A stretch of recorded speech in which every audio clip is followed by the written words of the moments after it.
Welcome friends to another Dune video. Today we look at a confrontation between Duncan Idaho and Count Fenring. One man follows the Duke Leto Atreides and the other follows House Corino. What do their actions say about the men they follow? Spoilers for House Corino throughout. Let's get straight into it. Count Fenring was on Ix, conducting the Emperor's business. The Tleilaxu had been occupying the planet on behalf of the Corinos, and Duncan was leading a force of the Atreides to take the planet back for their allies. Fenring sees the Atreides taking back Ix from the Sardaukar. He's surprised Leto has made such a direct military move. The facilities on Ix he feels will be a great prize for House Atreides, due to the level of economy it will bring. He knew the Duke was allied with the Ixian Prince Rombur, but had to believe he would want to keep them. He saw Leto's soldiers approaching and decided he needed to protect the Emperor's interests by hiding evidence of his project Amal, an attempt to replicate the spice, a failed attempt. This failure would fall on Fenring if he didn't find another to blame. He guides some of the Tleilaxu scientists to a nearby shelter. They were part of this evidence to be removed. He looks around the labs. As the book says, he strolled to the high-arched outer chambers and turned back to look at the chaos in the laboratory. Smashed canisters, puddled noxious fluids, bubbling gases, bodies, tanks.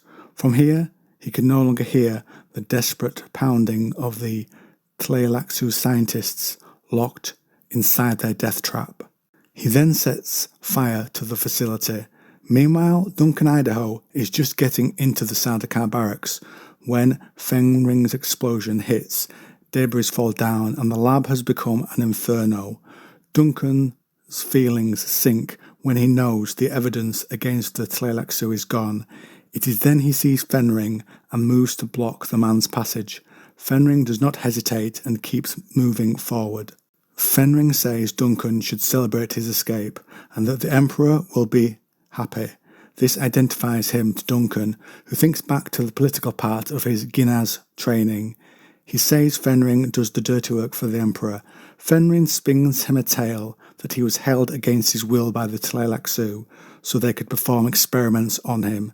Duncan moves closer and raises his sword, not believing him, and tells Fenring that the story will sound interesting as a testimony to an investigation board.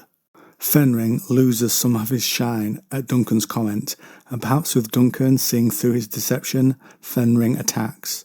He's slashed out with his short sword, as if swatting a fly, but Duncan parried. The blade clanged, and the short sword was deflected upward, but Fenring maintained his grip on its hilt.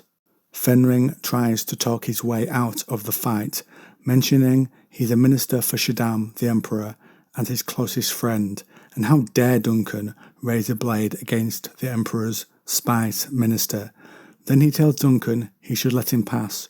Duncan in response takes a more aggressive stance and says, "I am a sword master of Ginaz, and I have fought many Sardaukar today. If you are not my enemy, then throw down your weapon. You would be wise not to face me as an opponent."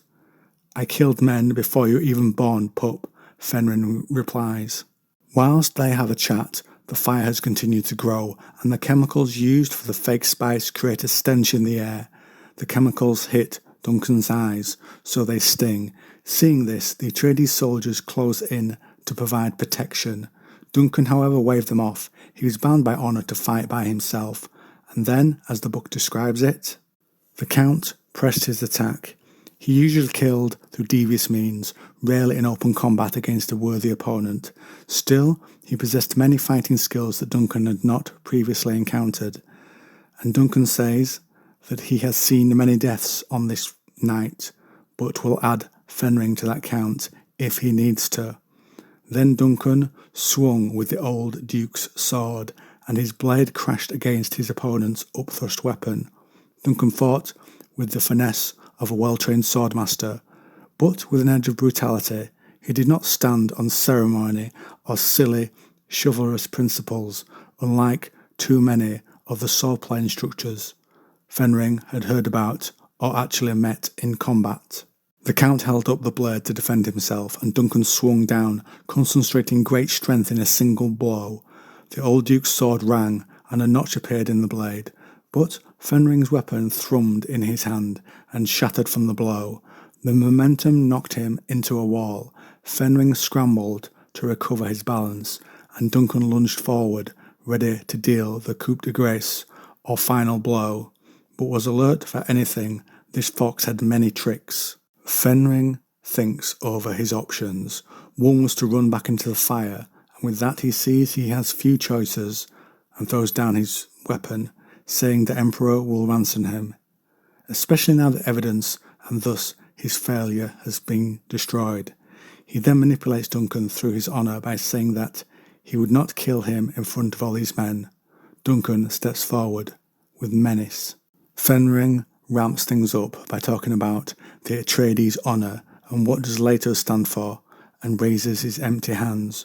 Duncan knows in his mind that the Duke would never approve, and so Duncan says that he serves the Duke before I serve my own heart.